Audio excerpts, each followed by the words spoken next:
ഒരു വ്യക്തിയുടെ ആരോഗ്യം മാത്രമായി നിലനിൽക്കുന്നതല്ല. ഇപ്പം ഞാൻ അല്ലെ നമ്മളെല്ലാവരും നമ്മൾ ജീവിക്കുന്ന സ്ഥലം, അവിടുത്തെ വെള്ളം, അവിടുത്തെ ജീവജാലങ്ങൾ, അവയുടെ ആരോഗ്യം ഇതുമായിട്ടൊക്കെ ബന്ധപ്പെട്ടിട്ടുള്ളതാണ്.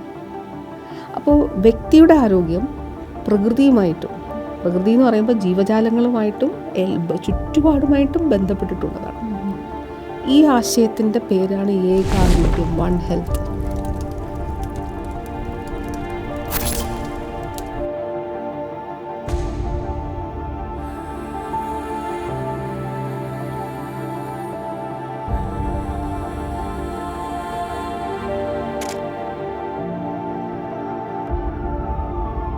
ഹൈ റേഞ്ചിൽ നിന്ന് ആംബുലൻസുകൾ വഴിയൊരുക്കി പോലീസ് ഇടപെട്ടുകൊണ്ട് താഴെ എത്തി ആശുപത്രിയിൽ കാർഡിയോളജി ഉള്ളിടത്ത് ആളുകളെ കാണിക്കുന്നിടത്ത് ഹൈ റേഞ്ചിൽ തന്നെ നമുക്ക് ഹൃദ്രോഗ ചികിത്സ, ഹൈ റേഞ്ച് മാത്രമല്ല തീരദേശമാണെങ്കിലും എവിടെ എല്ലാ ജില്ലകളിലും അത് സാധ്യമാകും.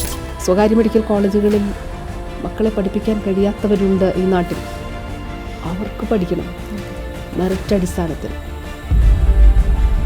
സ്വകാര്യ മേഖലയിൽ ഉണ്ടാകുന്ന സംഭവങ്ങൾ, ഏതെങ്കിലും ഒരു വാർത്ത, ഒരു ഹോസ്പിറ്റലിൻ്റെ പേരോ ആരുടെയെങ്കിലും അറിഞ്ഞിട്ടുണ്ടോ? പറയുന്നുണ്ടോ ഏതെങ്കിലും മാധ്യമം?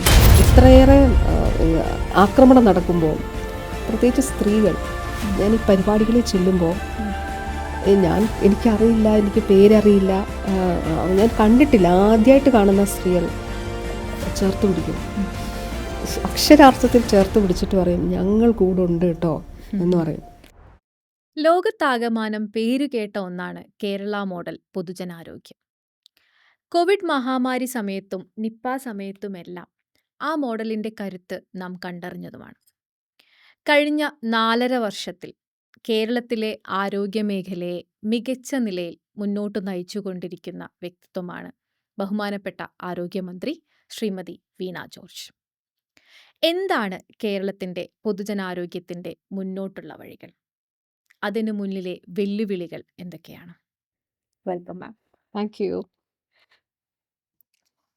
മാം, ജനങ്ങളുടെ ജീവിതത്തെ ദിവസേന തൊടുന്ന ഒരു മേഖലയാണ് ആരോഗ്യം എന്ന് പറയുന്നത്.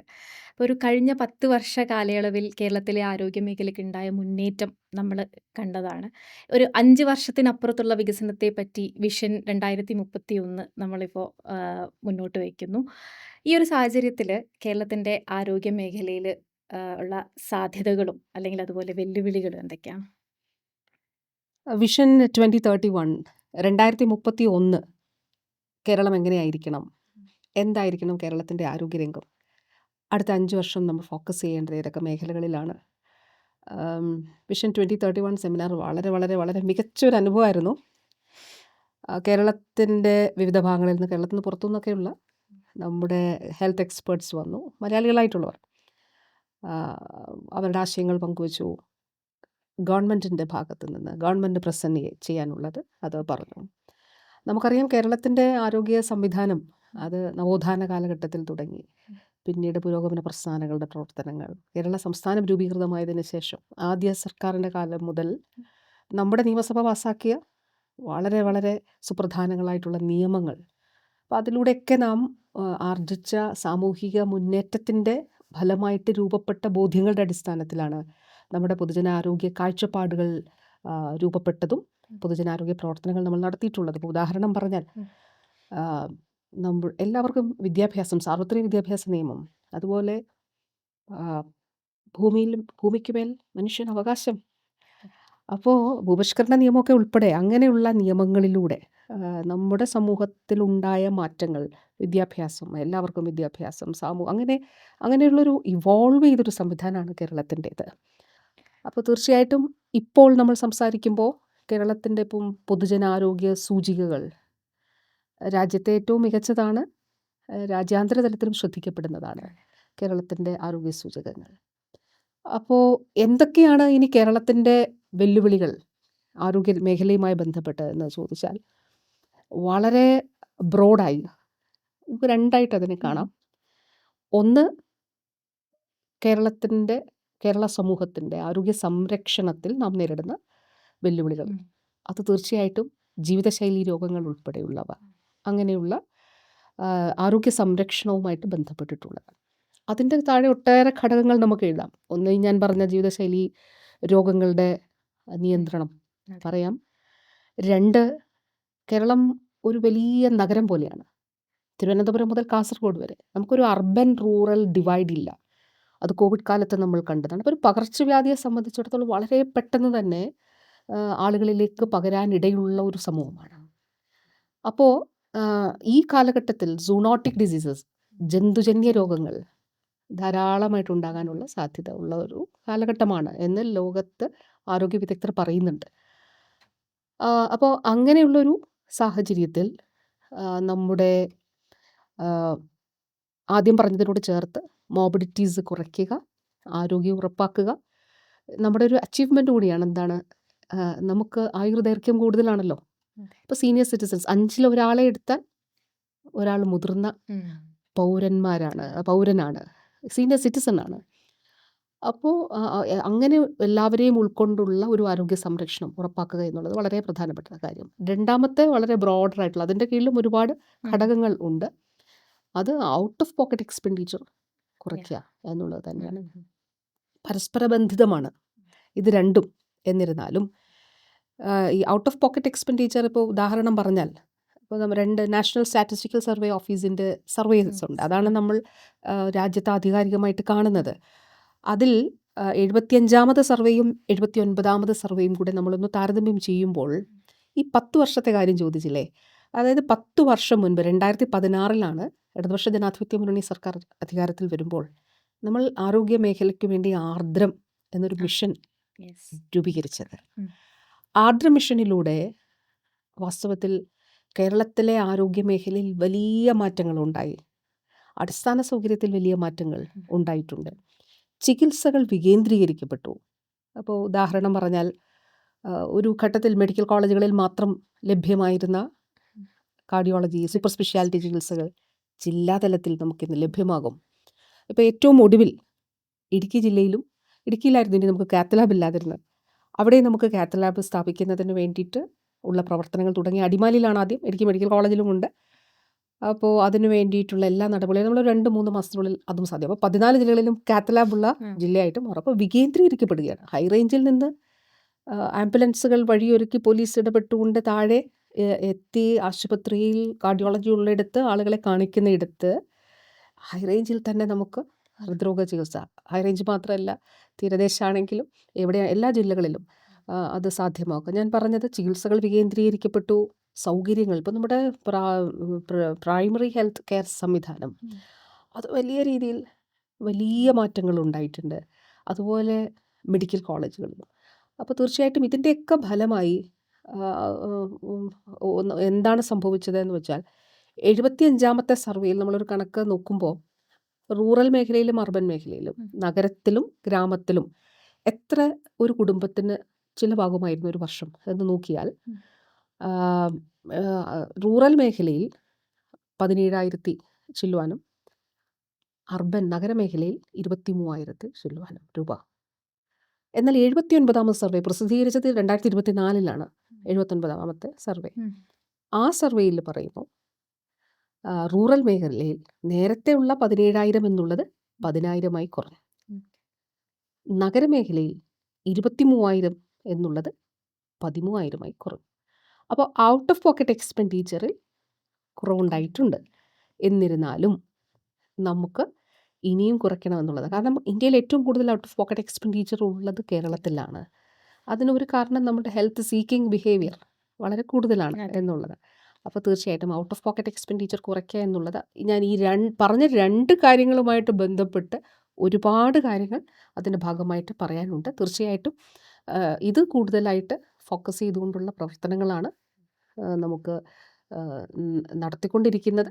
അത് കൂടുതൽ ഈ അടുത്ത 5 വർഷം അതിൻ്റെ ഒരു അടുത്ത തലത്തിലേക്ക് മാറിക്കൊണ്ട് അത് നടത്തുക എന്നുള്ളതാണ്. അപ്പോൾ നമ്മൾ ഈ ആരോഗ്യ സൂചകങ്ങളെ പറ്റി പറഞ്ഞപ്പോൾ, മെച്ചപ്പെട്ട പൊതുജനാരോഗ്യത്തിൻ്റെ ഒരു മേജർ ഇൻഡിക്കേറ്ററാണ് ഇൻഫൻറ്റ് മോർട്ടാലിറ്റി റേറ്റ്, അല്ലെങ്കിൽ ശിശുമരണ നിരക്ക്. അപ്പോൾ കേരളത്തിൻ്റെ ശിശുമരണ നിരക്ക് നമ്മൾ ഏറ്റവും പുതിയത് നോക്കുമ്പം 5 ആണ്. അതായത് അമേരിക്ക അടക്കമുള്ള പല വികസിത രാജ്യങ്ങളെയും കമ്പയർ ചെയ്ത് നോക്കുമ്പം വളരെ മുന്നിലാണ് നമ്മൾ അതിനകത്ത്.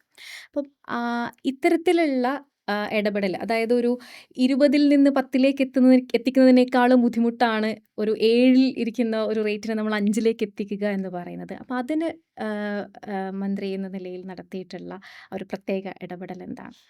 പറഞ്ഞത് വളരെ ശരിയാണ്. നമുക്കൊരു 20ൽ നിന്ന് 10ലേക്ക് എത്തുന്നതിനേക്കാൾ വളരെ പ്രയാസമാണ് ഒരു 7ൽ നിന്ന് നമ്മൾ 5ലേക്കോ ഒക്കെ എത്തപ്പെടുക. അപ്പോൾ കേരളത്തിൻ്റെ പൊതുജനാരോഗ്യ മേഖലയിൽ നമ്മുടെ ഏത് സമൂഹത്തിൻ്റെ ആണെങ്കിലും ഹെൽത്ത് ഇൻഡിസസ് ആണ് അവിടുത്തെ ഒരു ആരോഗ്യ സംവിധാനത്തെയും ജനങ്ങളുടെ ആരോഗ്യത്തെയൊക്കെ അളക്കുന്നതിനുള്ള വിലയിരുത്തുന്നതിനുള്ള അളവുകോലുകൾ. അപ്പോൾ ശിശുമരണ നിരക്ക് ഏറ്റവും ഒടുവിലത്തെ സർവേ പ്രകാരം കേരളത്തിൻ്റേത് 5 ആണ്. അത് നമ്മെ സംബന്ധിച്ചിടത്തോളം, നമ്മുടെ സംസ്ഥാനത്തെ സംബന്ധിച്ചിടത്തോളം വളരെ അഭിമാനകരമായിട്ടുള്ള ഒരു കാര്യമാണ്. എപ്പോഴും താരതമ്യമാണല്ലോ, റിലേറ്റീവാണ്. അപ്പോൾ അമേരിക്കൻ ഐക്യനാടുകളുടെ ശിശുമരണ നിരക്കിനേക്കാൾ 5.6 ആണ് അവരെക്കാൾ നമ്മുടേത് കുറവാണ് എന്ന് പറയുമ്പോൾ തീർച്ചയായിട്ടും കേരളത്തിൻ്റെ ആരോഗ്യരംഗം ശരിയായ ദിശയിലാണ് എന്നുള്ളതിൻ്റെ സൂചന കൂടിയാണ് അത്. നമുക്ക് ശിശുമരണ നിരക്ക് ഏറ്റവും കുറവാണ്, നവജാത ശിശു മരണ നിരക്ക് ഏറ്റവും കുറവാണ്, അതുപോലെ മെറ്റേണൽ മോർട്ടാലിറ്റി ഏറ്റവും കുറവാണ്. ഇത് വളരെ ചിട്ടയായിട്ടുള്ള പ്രവർത്തനങ്ങളുടെ ഫലമായിട്ടാണിത് നമുക്ക് കൈവരിക്കാൻ കഴിഞ്ഞിട്ടുള്ളത്. ഇപ്പോൾ വിഷൻ 2031 നമ്മൾ ചർച്ച ചെയ്തൊരു കാര്യം ഇത് തന്നെയാണ്. അടുത്തത് നമ്മൾ എങ്ങനെയാണ്, എന്തൊക്കെ ഇൻ്റർവെൻഷൻസ് ആണ്, എന്ത് ഇടപെടലാണ് നമുക്ക് വേണ്ടത്. അപ്പോൾ ഇതെങ്ങനെ സാധ്യമായി എന്ന് ചോദിച്ചാൽ ഒട്ടേറെ പ്രവർത്തനങ്ങൾ ഇതിൻ്റെ ഭാഗമായിട്ട് നടന്നിട്ടുണ്ട്. ഇപ്പോൾ ഇപ്പം നിയോനേറ്റൽ മോർട്ടാലിറ്റിയുമായിട്ട് ബന്ധപ്പെട്ടാണ് ഒരു അമ്മയുടെ വയറ്റിൽ കുഞ്ഞുണ്ടാകുന്ന സമയം മുതൽ ഒരു 1000 ഡേ പ്രോഗ്രാം നമുക്കുണ്ട്. അമ്മയുടെ ആരോഗ്യവും കുഞ്ഞിൻ്റെ ആരോഗ്യവും. കുഞ്ഞ് ജനിച്ച് കഴിഞ്ഞാൽ ഇപ്പോൾ നമ്മൾ തിരുവനന്തപുരം മെഡിക്കൽ കോളേജിൽ ജെനറ്റിക്സ് ഡിപ്പാർട്ട്മെൻറ്റ് തുടങ്ങിയിട്ടുണ്ട്, ജെനറ്റിക്സ് ലാബുണ്ട്. അപ്പോൾ അമ്മയുടെ ഗർഭാവസ്ഥയിൽ തന്നെ കുഞ്ഞിൻ്റെ ശാരീരികാവസ്ഥകളെ കണ്ടെത്തുന്നതിനും ഏതെങ്കിലും തരത്തിലുള്ള ഇടപെടൽ അവിടെ വേണമെങ്കിൽ അത് നടത്തുന്നതിനുമൊക്കെ ഇപ്പോൾ ഗവൺമെൻറ് സംവിധാനത്തിൽ നമുക്ക് കഴിയും. നേരത്തെ ഗവൺമെൻറ് സംവിധാനത്തിൽ ഉണ്ടായിരുന്നില്ല, കാരണം അത് ഭയങ്കര പുറത്തായിരുന്നു ഉണ്ടായിരുന്നത്, സർക്കാരിന് പുറത്ത്. അപ്പോൾ വലിയ എക്സ്പെൻസീവ് ആയിരുന്നു. അപ്പോൾ ഈ 5ലേക്ക് എത്തപ്പെടുന്നതിന് വേണ്ടി ആരോഗ്യ വകുപ്പിൻ്റെ ചിട്ടയായ പ്രവർത്തനങ്ങൾ, അതോടൊപ്പം തന്നെ തദ്ദേശ സ്ഥാപനങ്ങളും പൊതുസമൂഹവും, ആരോഗ്യ മേഖലയെന്ന് പറയുമ്പം സർക്കാർ മേഖലയും സ്വകാര്യ മേഖലയൊക്കെ ചേർന്നാണ്. ഒരു ഉദാഹരണം പറഞ്ഞാൽ അട്ടപ്പാടി ഒരു കാലത്ത് ശിശുമരണ നിരക്ക് വളരെ കൂടുതലായിരുന്ന ഒരു പ്രദേശമാണ്. നമ്മൾ അട്ടപ്പാടിയെക്കുറിച്ച് പറയുമ്പോൾ ആദ്യം നമുക്ക് ശിശുമരണമാണ് കേട്ടുകൊണ്ടിരുന്നത്. അപ്പോൾ അവിടെ നമ്മൾ നടത്തിയൊരു ഇൻ്റർവെൻഷനുണ്ട്. അത് ഉദാഹരണമായിട്ട് പറഞ്ഞാൽ അവിടെ ഗോത്രവർഗ മേഖലയിൽ ശിശുമരണ നിരക്ക് കുറയ്ക്കുന്നതിന് വേണ്ടി, നവജാത ശിശുമരണ നിരക്ക് കുറയ്ക്കുന്നതിന് വേണ്ടി സ്ത്രീകളുടെ ഒരു കൂട്ടായ്മ നമ്മൾ രൂപീകരിച്ചു. അത് പ്രാദേശികമായിട്ട് പെൺറിക കൂട്ടാന്നാണ് പറയുന്നത്, അവരുടെ ലോക്കൽ ലാംഗ്വേജിൽ. അപ്പോൾ സ്ത്രീകളുടെ കൂട്ടം എന്നാണ് അതിൻ്റെ അർത്ഥം. അപ്പോൾ ഒരു ആൻറ്റിനേറ്റൽ കേസ് അല്ലെങ്കിൽ ഒരു അമ്മയും കുഞ്ഞിനെയും ഒക്കെ തന്നെ തുടർ ഫോളോ അപ്പുകൾ നടത്തുന്നതിന് വേണ്ടിയിട്ട് അപ്പോൾ തിങ്കളാഴ്ച ആശമാർ അവിടെ വിസിറ്റ് ചെയ്യും, വീട് വിസിറ്റ് ചെയ്യും. ചൊവ്വാഴ്ച അങ്കണവാടി പ്രവർത്തകർ പോകും, ബുധനാഴ്ച ST പ്രൊമോട്ടേഴ്സ് പോകും, വ്യാഴാഴ്ച നമ്മുടെ കുടുംബശ്രീയുടെ ഭാഗമായിട്ടുള്ള ആളുകൾ പോകും, വെള്ളിയാഴ്ച അവിടെ കൺവേർജൻസ് മീറ്റിംഗ് നടക്കും സബ് കളക്ടറുടെ നേതൃത്വത്തിൽ. അതോടൊപ്പം നമ്മൾ നേരിട്ട ഒരു പ്രശ്നമാണ് ഇപ്പോൾ അഗളിയിലോ അട്ടപ്പാടിയിലോ പുത്തൂരിലോ ഒക്കെ ആളുകൾ കുറേ ദൂരം യാത്ര ചെയ്തിട്ടാണ് എത്തുന്നത്. അപ്പോൾ നമ്മളൊരു കാര്യം ചെയ്തത് ജനകീയ ആരോഗ്യ കേന്ദ്രങ്ങൾ, ഇപ്പോൾ ഈ സർക്കാരിൻ്റെ കാലഘട്ടത്തിൽ നമ്മൾ ആരംഭിച്ചതാണ് ജനകീയ ആരോഗ്യ കേന്ദ്രങ്ങൾ. അപ്പോൾ ഉന്നതികൾക്ക് അടുത്ത് ആ ഉന്നതികളിൽ തന്നെ ജനകീയ ആരോഗ്യ 28 ജനകീയ ആരോഗ്യ കേന്ദ്രങ്ങൾ അങ്ങനെ വനത്തിനുള്ളിൽ ഉൾപ്പെടെ നമ്മൾ രൂപീകരിച്ചു. അപ്പോൾ പോയി BP നോക്കുന്നതിന് എളുപ്പമാണ്. ഒരു ഘട്ടത്തിൽ ഞാൻ ഓർക്കും 181 ഹൈ റിസ്ക് പേഷ്യൻസ് ആണ് അവിടെയുള്ള. ഹൈ റിസ്ക് പേഷ്യൻസ് അല്ല, ഹൈ റിസ്ക് ആൻറ്റിനേറ്റൽ കേസസ് ആണ് ഉള്ളത്. ആ 181 ബഹുഭൂരിപക്ഷവും രക്താതിസമ്മർദ്ദം വളരെ കൂടുതലുള്ളവരാണ്, BP വളരെ ഹൈ ആണ്.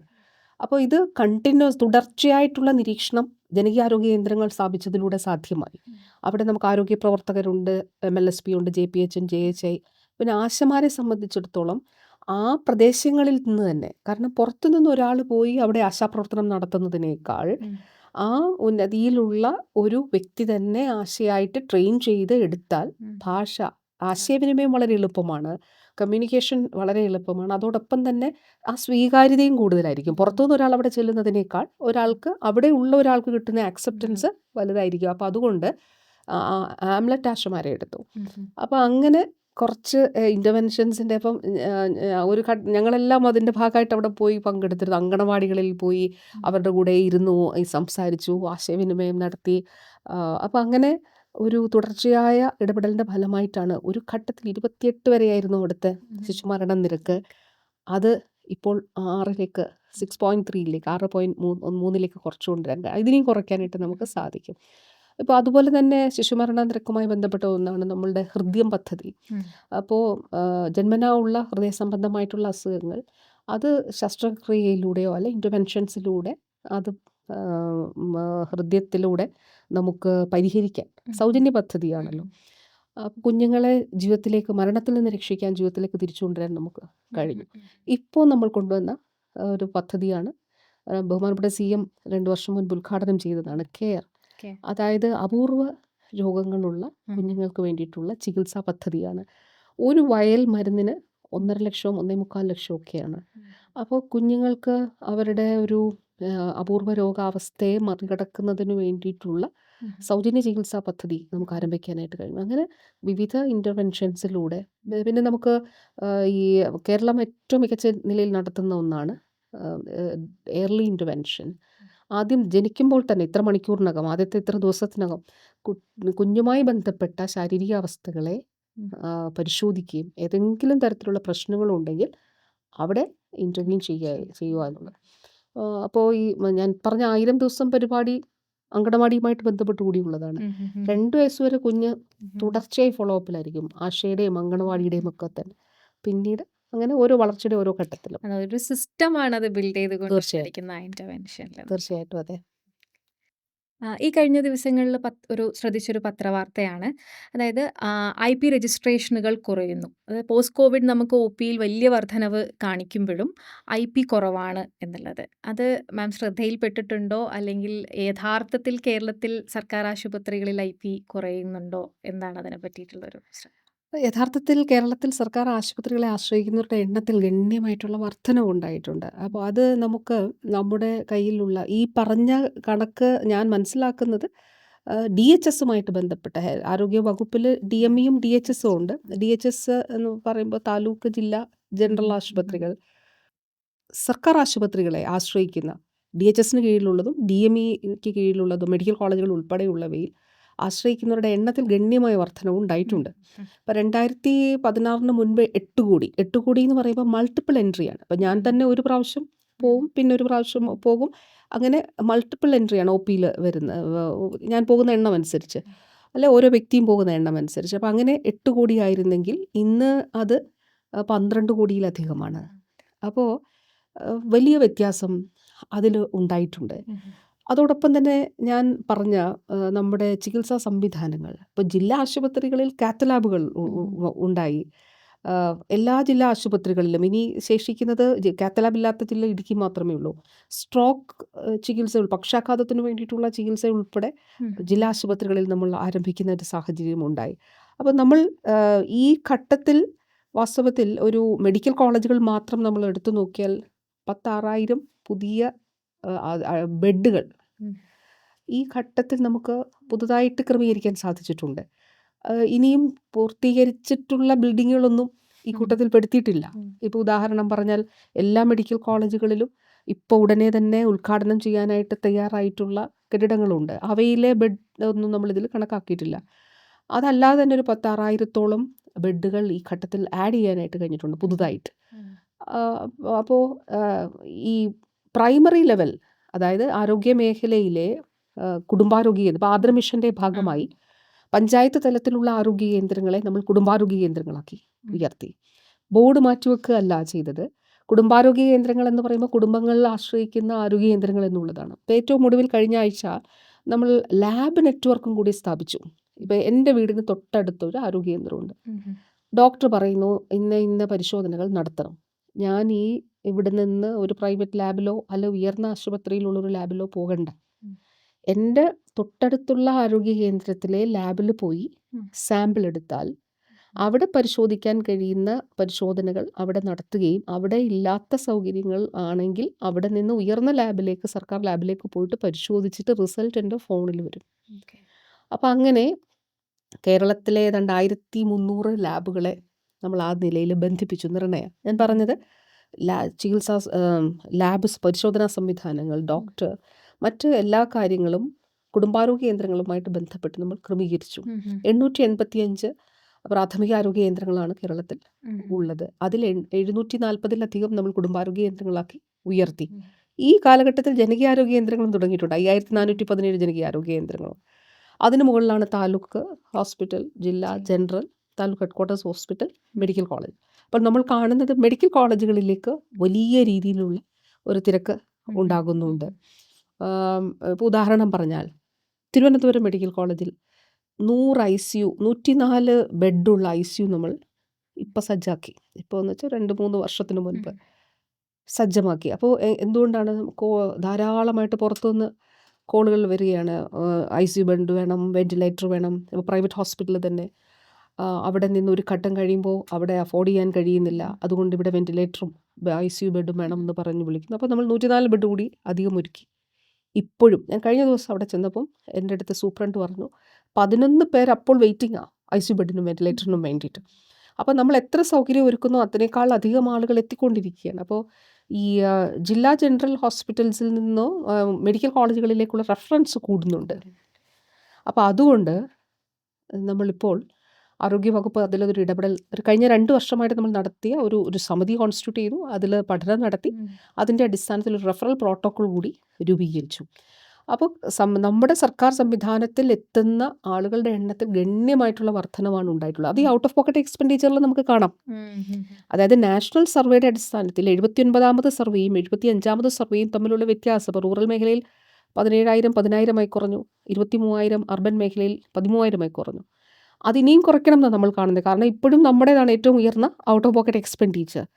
ആ ഇടപെടൽ സാധ്യമായത് സർക്കാർ മേഖലയിലുള്ള ചികിത്സകൾ കൊണ്ട് തന്നെയാണ്. സൗജന്യമായിട്ടോ കാസ്പിലോ ഉദാഹരണം പറഞ്ഞാൽ ഇപ്പോൾ കേന്ദ്രം കൂടി മോണിറ്റർ ചെയ്യുന്നതാണ്. കേന്ദ്രത്തിൻ്റെ കോൺട്രിബ്യൂഷൻ കുറവാണെങ്കിൽ ഇപ്പോൾ 1,600 കോടി രൂപയാണ് ഒരു വർഷം സൗജന്യ ചികിത്സയ്ക്ക് നമ്മൾ സംസ്ഥാന സർക്കാർ ചെലവഴിക്കുന്നത്.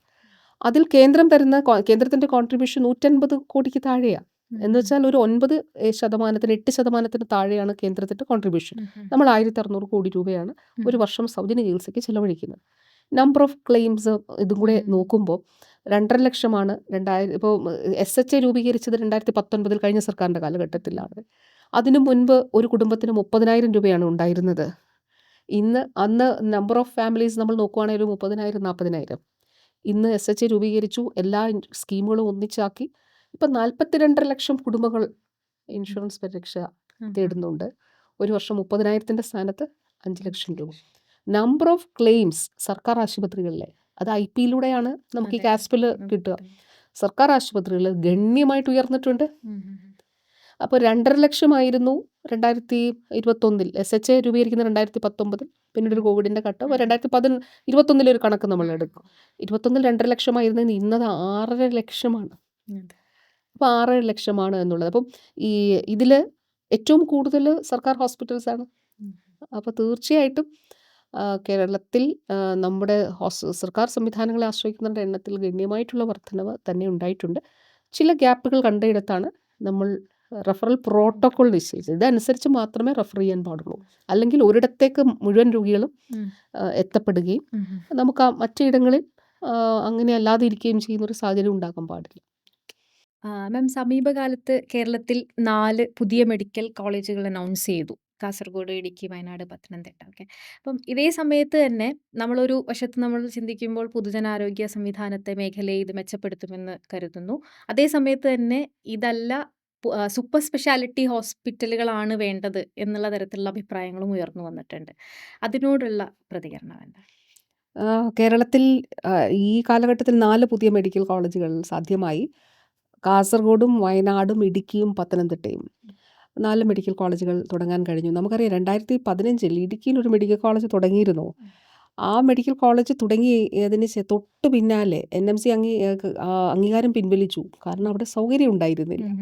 അപ്പോൾ ആ കഴിഞ്ഞ സർക്കാർ 2016 അധികാരത്തിലെത്തിയ ഇടതുപക്ഷ ജനാധിപത്യ മുന്നണി സർക്കാർ പിന്നീട് ആ കുട്ടികൾ 50 കുട്ടികളാണ് അന്നുണ്ടായിരുന്നത്. 50 കുട്ടികളെ മറ്റ് മെഡിക്കൽ കോളേജുകളിൽ അത് വിന്യസിപ്പിച്ച് പഠിപ്പിക്കേണ്ടതായിട്ട് വന്നു. അപ്പോൾ നമ്മൾ നടത്തിയ ഒരു പ്രവർത്തനമുണ്ട് മെഡിക്കൽ കോളേജുകൾ സാധ്യമാക്കുന്നതിന് വേണ്ടി. അപ്പോൾ അതിൻ്റെ ഫലമായിട്ടാണ് ഈ 4 ജില്ലകളിലും നമുക്ക് മെഡിക്കൽ കോളേജുകൾ സാധ്യമായത്. അപ്പോൾ കേരളത്തിൽ എല്ലാ ജില്ലകളിലും മെഡിക്കൽ കോളേജ് ഉള്ള ഒരു സംസ്ഥാനമായിട്ട് നമ്മൾ മാറി. രണ്ടാമത്തെ കാര്യം, നഴ്സിംഗും അങ്ങനെ തന്നെ. നമുക്ക് 7 ജില്ലകളിൽ ഗവൺമെൻറ് നഴ്സിംഗ് കോളേജ് ഉണ്ടായിരുന്നില്ല. അപ്പോൾ ഏറ്റവും കൂടുതൽ ലോകത്തിൽ നഴ്സസിന് ഡിമാൻഡുള്ള ഒരു ഭൂപ്രദേശമാണ് കേരളം. അപ്പോൾ എവിടെ പോയാലും നമ്മുടെ ഹെൽത്ത് വർക്കേഴ്സ് ഉണ്ട്. കേരളത്തിൽ നിന്ന് നഴ്സസിനെ ആവശ്യമാണ്. ഇപ്പോൾ എത്രയോ രാജ്യങ്ങൾ കേരളവുമായിട്ട് ധാരണാപത്രത്തിൽ ഒപ്പിട്ടിട്ടുണ്ട്. ജർമ്മനി, ഇവിടെ നിന്ന് നമ്മുടെ നോർക്കയുമായിട്ടൊക്കെ ബന്ധപ്പെട്ട് നേരിട്ട് തന്നെ അവരവിടെ വന്ന് റിക്രൂട്ട്മെൻറ്റ് നടത്തുന്നുണ്ട്. ഇപ്പോൾ വെയിൽസ്, ബഹുമാനപ്പെട്ട മുഖ്യമന്ത്രിയുടെ സന്ദർശനത്തിൻ്റെ ഭാഗമായിട്ടാണ്, അതിൻ്റെ ഭാഗമായിട്ടാണ്. ഇപ്പോൾ വെയിൽസ്, ഇപ്പോൾ എനിക്ക് തോന്നുന്നു NHS 4ാമത്തെ തവണയോ 5ാമത്തെ തവണയോ ഇവിടെ വന്ന് റിക്രൂട്ട്മെൻറ്റ് നടത്തിയിട്ടുണ്ട്. അങ്ങനെ വിവിധ ഓസ്ട്രേലിയ മറ്റ് ഇടങ്ങളൊക്കെ തന്നെ അങ്ങനെ റിക്രൂട്ട്മെൻറ്റിന് വേണ്ടിയിട്ട് വരുന്നുണ്ട്. അപ്പോൾ നമുക്ക് പോകാൻ താല്പര്യമുള്ളവർക്ക്, താല്പര്യമുള്ളവർ പോയാൽ മതി, അങ്ങനെ പുറത്ത് പോകണം എന്നുള്ളവർ. അപ്പോൾ നമ്മുടെ ഒരുപാട് കുട്ടികൾ മറ്റ് സംസ്ഥാനങ്ങളിൽ പോയി പഠിക്കുന്നുണ്ടായിരുന്നു. അപ്പോൾ മെഡിക്കൽ വിദ്യാഭ്യാസമാണ് മറ്റു പല രാജ്യങ്ങളിലും പോയി പഠിക്കുന്ന കുട്ടികളുണ്ട്. അപ്പോൾ ഒരു വർഷം തന്നെ ഫോറിൻ മെഡിക്കൽ ഗ്രാജുവേറ്റ്സ് ധാരാളമായിട്ട് നമ്മുടെ സംസ്ഥാനത്ത്. ഇപ്പോൾ ഇവിടെ നിന്ന് ഇവർ പണം കൊടുത്ത് മറ്റൊരു രാജ്യത്ത് പോയി അവിടെ പഠിച്ചിട്ട് തിരിച്ചു വരുന്നൊരു സാഹചര്യമാണുള്ളത്. അപ്പം നമ്മൾ കണ്ടത് വിദ്യാഭ്യാസ അവസരങ്ങൾ നമുക്ക് കൊടുക്കാൻ കഴിയുന്ന അത്ര കേരളത്തിലുണ്ടാകണം. ഇതിനൊരു സാമൂഹികമായിട്ടുള്ളൊരു വശമുണ്ട്. ഇപ്പോൾ പറഞ്ഞില്ലേ, മെഡിക്കൽ കോളേജ് അല്ല വേണ്ടേ, സൂപ്പർ സ്പെഷ്യാലിറ്റി ഹോസ്പിറ്റലാണെന്ന് പറയുമ്പോൾ സർക്കാരിൻ്റെ കാഴ്ചപ്പാട് മെഡിക്കൽ കോളേജുകൾ വേണം, സൂപ്പർ സ്പെഷ്യാലിറ്റി ചികിത്സയും വേണം എന്നുള്ളത് തന്നെയാണ്. സ്വകാര്യ മെഡിക്കൽ കോളേജിൽ മക്കളെ അയച്ച് പഠിപ്പിക്കാൻ കഴിയുന്നവർക്കൊക്കെ അങ്ങനെ പറയാം എന്നുള്ളതാണ്. പക്ഷേ സാധാരണക്കാരായിട്ടുള്ള ആളുകളുണ്ടല്ലോ, അതായത് കർഷകരായിട്ടുള്ളവർ, തൊഴിലാളികളായിട്ടുള്ളവർ, സാധാരണ ഒരു ഒരു മിഡിൽ ലെവൽ ഒരു വരുമാനം, അല്ലെ ആ സമൂഹത്തിൻ്റെ ഒരു ഇടത്തരം കുടുംബങ്ങളിൽപ്പെട്ടവർ ആരാണെങ്കിലും ഇനി അവർക്ക് അവരുടെ മക്കൾ മെറിറ്റിൽ പഠിച്ച് യോഗ്യതയുണ്ടെങ്കിൽ അവർക്കിവിടെ പഠിക്കാനുള്ള അവസരം ഉണ്ടാകണം എന്നുള്ളത് തന്നെ. ഇത് ഈ മൈഗ്രേഷനുമായിട്ട് ബന്ധപ്പെട്ടിട്ടും ഈ അബ്രോഡ് MBBSകൾ ചെയ്യുന്നതിൽ പലരും വലിയ ലോണുകളൊക്കെ എടുത്ത് വിദേശ രാജ്യങ്ങളിൽ പോയി തിരിച്ചു വരുമ്പം പ്രാക്ടീസ് ചെയ്യാൻ പറ്റാത്ത സാഹചര്യങ്ങളും അടുത്തിടെ ഒരു ശ്രദ്ധയിൽ പെട്ടിട്ടുണ്ടായിരുന്നു. അങ്ങനെയില്ല? തീർച്ചയായിട്ടും അതെ. അപ്പോൾ ഞാൻ പറഞ്ഞത് നമ്മുടെ സ്വകാര്യ മെഡിക്കൽ കോളേജുകളിൽ മക്കളെ അയച്ച് പഠിപ്പിക്കാൻ കഴിയാത്ത ധാരാളം ആളുകൾ ഈ നാട്ടിലുണ്ട്. അവർക്ക് അവരുടെ മക്കൾ പഠിച്ച് അവർക്ക് യോഗ്യതയുണ്ടെങ്കിൽ അവർക്ക് ഇവിടെ പഠിക്കണം കേരളത്തിൽ. അതുകൊണ്ട് തന്നെയാണ് തീർച്ചയായിട്ടും ഈ മെഡിക്കൽ കോളേജുകൾ ആ നിലയിൽ എല്ലാ ജില്ലകളിലും എന്നുള്ള നിലയിൽ നമ്മൾ തുടങ്ങാനായിട്ട് തീരുമാനിക്കുകയും അതിൻ്റെ ഭാഗമായിട്ട് നടപടികൾ സ്വീകരിക്കുകയൊക്കെ ചെയ്തത്. അതോടൊപ്പം തന്നെ സ്പെഷ്യാലിറ്റി ചികിത്സയും സൂപ്പർ സ്പെഷ്യാലിറ്റി ചികിത്സയും ജനങ്ങൾക്ക് വേണ്ടി സാധ്യമാക്കണമെന്നുള്ളതാണ് നമ്മൾ കണ്ടത്. ഇപ്പോൾ തിരുവനന്തപുരം മെഡിക്കൽ കോളേജിൽ തന്നെ ഈ കാലഘട്ടത്തിൽ നേരത്തെ ഒരു 10-12 വർഷം മുൻപ് കരൾമാറ്റിവയ്ക്കൽ ശസ്ത്രക്രിയ നടത്തിയിരുന്നു ഇവിടെ. പക്ഷെ നിർഭാഗ്യവശാൽ രോഗി മരിച്ചുപോയി. പിന്നീട് ഈ ഒരു കാലഘട്ടത്തിൽ ഇപ്പോൾ 2022 ബഹുമാനപ്പെട്ട CM തന്നെ മീറ്റിംഗ് വിളിച്ചിട്ട് എന്തുകൊണ്ട് ലക്ഷക്കണക്കിന് രൂപ സ്വകാര്യ മേഖലയിൽ ചിലവ് വരുന്ന കരൾമാറ്റിവയ്ക്കൽ ശസ്ത്രക്രിയ എന്തുകൊണ്ട് സർക്കാർ മെഡിക്കൽ കോളേജുകളിൽ നമുക്ക് ചെയ്തുകൂടാ? അപ്പോൾ അതിൻ്റെ അടിസ്ഥാനത്തിൽ നമ്മൾ പ്രവർത്തനങ്ങൾ നടത്തി. 2022 ഫെബ്രുവരി മാസം 14-ാം തീയതി കോട്ടയം മെഡിക്കൽ കോളേജിൽ, ആ ദിവസം ഓർത്തു വെക്കുന്നത് ഭാര്യയാണ് കരൾ പകുത്ത് നൽകിയത്, ഭർത്താവ്. അപ്പം പിന്നീട് തിരുവനന്തപുരം മെഡിക്കൽ കോളേജിൽ കരൾമാറ്റിവയ്ക്കൽ ശസ്ത്രക്രിയ സൗജന്യമായിട്ടോ ഏറ്റവും മിതമായ നിലയിലോ അവിടെ ചെയ്തു കൊടുക്കുന്നുണ്ട്. ഇപ്പോൾ അവിടെ ഒരു പക്ഷാഘാത പരിചരണ വിഭാഗമുണ്ട്. ഇപ്പോൾ ത്രോംബെക്ടമി ഉൾപ്പെടെ, അതുപോലെ ലക്ഷക്കണക്കിന് രൂപ പുറത്ത് ചിലവ് വരുന്ന ചികിത്സ ഏറ്റവും മിതമായ നിലയിലോ സൗജന്യമായി ചെയ്തു കൊടുക്കുന്ന കോംപ്രിഹെൻസീവ് സ്ട്രോക്ക് സെൻറ്റർ നമ്മുടെ ന്യൂറോളജി ഡിപ്പാർട്ട്മെൻറ്റാണ് തിരുവനന്തപുരം മെഡിക്കൽ കോളേജിൽ ഈ കാലഘട്ടത്തിൽ ഡെവലപ്പ് ചെയ്തതാണ്. കാത്ത് ലാബ് ഉൾപ്പെടെയുള്ളവ, CCU ഉൾപ്പെടെയുള്ളവ എല്ലാ കാര്യങ്ങളും അവിടെ സജ്ജമാക്കിയിട്ടുണ്ട്. ഇന്ത്യയിൽ തന്നെ ഒരു സർക്കാർ ഗവൺമെൻറ് മെഡിക്കൽ കോളേജിൽ സെറ്റ് ചെയ്യുന്നത് ആദ്യമായിട്ടാണ്. അടുത്തൊരു ഇപ്പോൾ പൾമനോളജി ഇൻ്റർവെൻഷൻ പൾമനോളജി, ഇപ്പോൾ ലങ് ക്യാൻസർ കണ്ടുപിടിക്കാൻ വേണ്ടി. ഇപ്പോൾ ലങ് ക്യാൻസർ കൂടുതൽ കൂടി വരുന്നൊരു ക്യാൻസറാണ്.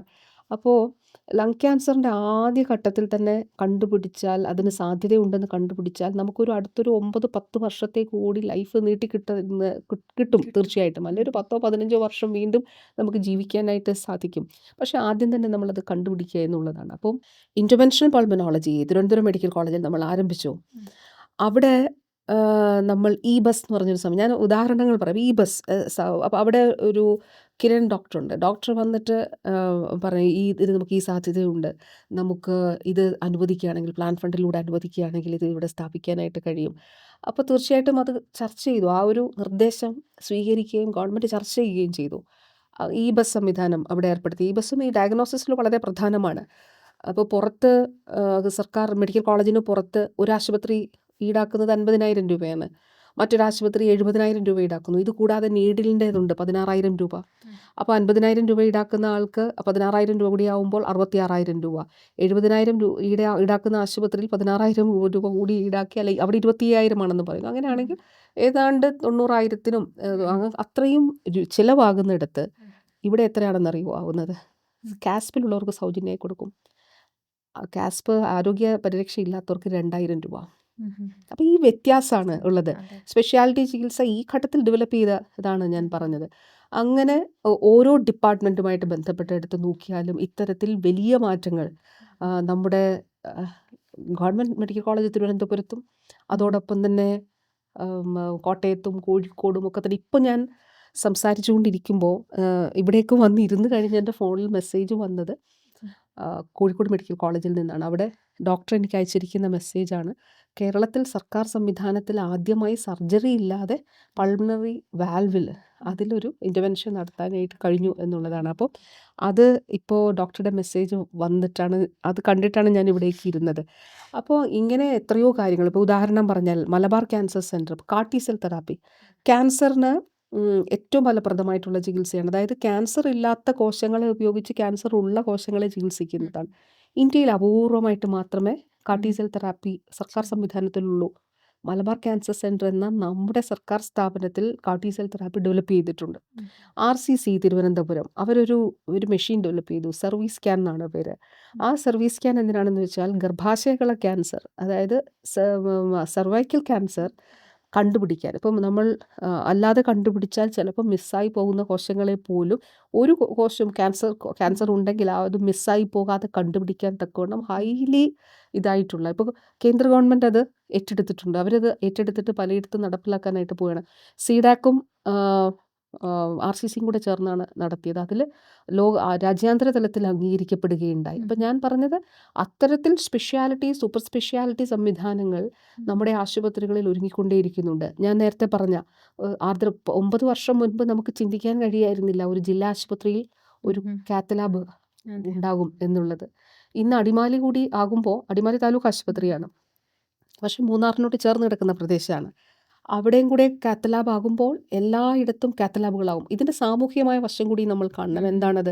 ഒരു ഘട്ടത്തിൽ സർക്കാർ പുറത്ത്, അതായത് കാത്ത് ലാബുകൾ സർക്കാർ സംവിധാനത്തിൽ ഉണ്ടായിരുന്നില്ലാത്തപ്പോൾ, ജില്ലാ ആശുപത്രികളിൽ ഉണ്ടായിരുന്നില്ലാത്തപ്പോൾ പുറത്ത് ആൻജിയോപ്ലാസ്റ്റിക്ക് 6-7 ലക്ഷം രൂപ ചാർജ് ചെയ്തിരുന്നു. ഇന്ന് സർക്കാർ സംവിധാനത്തിൽ കാത്ത് ലാബുകൾ സ്ഥാപിച്ച്, അതായത് ജില്ലാ ആശുപത്രികളിൽ, അതിനിടയിൽ ഒരു കാര്യം പറയട്ടെ, എല്ലാ മെഡിക്കൽ കോളേജുകളിലും ആദ്യഘട്ട, അതായത് കാത്ത് ലാബുകൾ സ്ഥാപിച്ചിട്ടുള്ളത് LDFൻ്റെ കാലത്താണ്. 1997 തിരുവനന്തപുരത്തും കോഴിക്കോടും സ്ഥാപിച്ചു. പിന്നീട് സ്ഥാപിക്കുന്നത് 2008 കോട്ടയത്താണെന്ന് തോന്നുന്നു. 2011 ഫെബ്രുവരി മാസത്തിൽ ആലപ്പുഴയിൽ സ്ഥാപിച്ചു. മെഡിക്കൽ കോളേജുകൾ എല്ലാ മെഡിക്കൽ കോളേജിലും LDFൻ്റെ കാലഘട്ടത്തിലാണ് കാത്ത് ലാബുകൾ സ്ഥാപിച്ചിട്ടുള്ളത്. അതിപ്പോൾ നമുക്ക് സംസ്ഥാനത്ത് ഏതാണ്ട് 20-21 കാത്ത് ലാബുകൾ ഉണ്ട്. ഇപ്പോൾ ഈ കഴിഞ്ഞ സർക്കാരിൻ്റെ കാലത്തും ഈ സർക്കാരിൻ്റെ കാലത്തും മുൻപുള്ള മെഡിക്കൽ കോളേജുകളിലെ കാത്ത് ലാബുകൾ കൂടാതെ ഈ സർക്കാരിൻ്റെ കാലഘട്ടത്തിലും നമ്മൾ രൂപീകരിച്ചിട്ടുണ്ട്. അപ്പോൾ ഞാൻ പറഞ്ഞത്, ഇതിൻ്റെ സാമൂഹ്യമായ വശം, ഈ ആൻജിയോപ്ലാസ്റ്റി ജില്ലാ ആശുപത്രികളിലേക്ക് അല്ലെങ്കിൽ കാത്ത് ലാബുകൾ സജ്ജമാക്കിയതോടുകൂടി ഈ 5-6 എന്നുള്ളത് വളരെ സൗജന്യമായി ചെയ്യാൻ തുടങ്ങി കാസ്പ് ഉള്ളവർക്ക്. അല്ലെങ്കിൽ കാസ്പ് എന്ന് പറഞ്ഞാൽ കാരുണ്യ ആരോഗ്യ സുരക്ഷാ പദ്ധതി ഇല്ലാത്തവർക്ക് സ്റ്റെൻറ്റിൻ്റെ പൈസ കൊടുക്കും. ഒരു സ്റ്റെൻറ്റാണ് ഇടുന്നെങ്കിൽ 60,000 രൂപ. അപ്പോൾ 6 ലക്ഷം കൊടുത്തെടുത്ത് 60,000 രൂപ. 2 സ്റ്റെൻറ്റാണ് ഇടുന്നതെങ്കിൽ 1,50,000 രൂപ. ഉം. സൂപ്പർ സ്പെഷ്യാലിറ്റി ചികിത്സകൾ നമ്മുടെ ജില്ലാ ആശുപത്രികളിലേക്ക് എത്തിയത് കൊണ്ടാണ്. ഇനി ഡയാലിസിസ് പറയാം. 2016 മുൻപ് 12ആണോ 19ആണോ അത്രയും ഞാൻ കൃത്യമായി ഓർക്കുന്നത് 12ഓ 19ഓ ആശുപത്രികളിലാണ് ഡയാലിസിസ് സൗകര്യം ഉണ്ടായിരുന്നത് കേരളത്തിൽ. ഉം. ഇന്ന് 128ആണ്. ഉം. ഇപ്പോൾ ഈ ഒരു കാലഘട്ടം ഡിസംബറൊക്കെ ആകുമ്പോഴേക്കും ജനുവരി ആകുമ്പോൾ നമ്മൾ എല്ലാ താലൂക്ക് ആശുപത്രികളിലും ഡയാലിസിസ് ചെയ്യും. ഉം. എന്താണ് അതിൻ്റെ സാമൂഹികവും സാമ്പത്തികവുമായിട്ടുള്ള പ്രസക്തി? എങ്ങനെയാണ് സാധാരണക്കാരെ അത് ബാധിക്കുന്നത്? ഒരു ഡയാലിസിസിന് സർക്കാർ സംവിധാനത്തിന് പുറത്ത് 1,500 മുതൽ 2,000 രൂപ വരെയാണ്. ഒരു വ്യക്തി ഒരു ആഴ്ച പരമാവധി 3 ഡയാലിസിസ് ചെയ്യും. ഇനി മിനിമം 1,500 നമ്മൾ കണക്കാക്കിയാൽ 1,500 ഗുണം 3 4,500 രൂപ ഒരാഴ്ചയിൽ. ഒരു മാസമാണെങ്കിൽ 4,500 ഗുണം 4 അത്രയും രൂപ ഒരു വ്യക്തി എവിടെ നിന്ന് കണ്ടെത്തും? ദിവസവേതനത്തിന് ജോലി ചെയ്യുന്ന ഒരു വ്യക്തി ഡയാലിസിസിന് വിധേയനാകേണ്ടി വന്നാൽ എവിടെ നിന്ന് ഇത് കണ്ടെത്തും? അവിടെയാണ് സർക്കാർ ആശുപത്രികളിൽ വികേന്ദ്രീകരിച്ച് ഡയാലിസിസ് ചികിത്സ നമ്മൾ ആരംഭിക്കാനായിട്ട് തീരുമാനിച്ച് അത് നടപ്പിലാക്കുന്നത്. അപ്പോൾ അത് വലിയ രീതിയിൽ ആളുകൾക്ക് ഗുണകരമായിട്ട് മാറുന്നുണ്ട് എന്നുള്ളത്. അപ്പം നമ്മുടെ കാഴ്ചപ്പാട് മെഡിക്കൽ അവസരങ്ങൾ, വിദ്യാഭ്യാസ അവസരങ്ങൾ കൊടുക്കണം കുഞ്ഞുങ്ങൾക്ക് മെറിറ്റ് അടിസ്ഥാനത്തിൽ. ഇപ്പോൾ വയനാടും കാസർഗോഡും പത്തനംതിട്ടയും ഇടുക്കിയിലും സ്ഥാപിച്ചപ്പോൾ തസ്തികകൾ കൂടി സൃഷ്ടിച്ചിട്ടാണ്. എല്ലായിടത്തും 200 ഇപ്പോൾ ഇതിൽ 2 എണ്ണമാണ് ജില്ലാ ആശുപത്രികളുള്ളത്, വയനാടും ഇടുക്കിയും. നമുക്കൊരു സഹായവും പുറത്തുനിന്ന് ലഭിച്ചിട്ടില്ല. ജില്ലാ ആശുപത്രികൾ കൺവേർട്ട് ചെയ്യുമ്പോൾ ഉള്ള ആ പദ്ധതിയിൽ നമ്മളെ പെടുത്തണമെന്ന് കേന്ദ്രത്തോട് അഭ്യർത്ഥിച്ചു. നമുക്ക് ലഭിച്ചിട്ടില്ല. നമ്മൾ നമ്മുടെ ഫണ്ടുകൾ കണ്ടെത്തി സാധ്യമാക്കിയതാണ്. ഇപ്പോൾ വയനാട്ടിലാണ് എന്നും തോന്നുന്നു 400, വയനാട്ടില്ല, ഇടുക്കിയിൽ 274, വയനാട്ടിൽ 254, അങ്ങനെ ഓരോ ഇടത്തും പിന്നെ 474, അങ്ങനെ 4 മെഡിക്കൽ കോളേജിലും ഏതാണ്ട് 1,300-ലധികം തസ്തികകൾ സൃഷ്ടിച്ചിട്ടുണ്ട് പുതുതായിട്ട് മെഡിക്കൽ കോളേജുകൾ സ്ഥാപിക്കുന്നത്. അപ്പോൾ ഒരു വശത്ത് മെഡിക്കൽ വിദ്യാഭ്യാസം, നമുക്ക് നല്ല ഡോക്ടേഴ്സ് വേണം, നല്ല നഴ്സസ് വേണം, നല്ല മറ്റ് ആരോഗ്യ പ്രവർത്തകർ വേണം. അപ്പോൾ അതിനനുസരിച്ചുള്ള സംവിധാനം ഒരുങ്ങുകയും അതിൻ്റെ ഏറ്റവും പ്രധാനപ്പെട്ട കാര്യം സ്വകാര്യ മെഡിക്കൽ കോളേജുകളിൽ മക്കളെ പഠിപ്പിക്കാൻ കഴിയാത്തവരുണ്ട് ഈ നാട്ടിൽ. അവർക്ക് പഠിക്കണം അതെ. മെറിറ്റ് അടിസ്ഥാനത്തിൽ. അതുപോലെയാണ് 21 നഴ്സിംഗ് കോളേജുകൾ.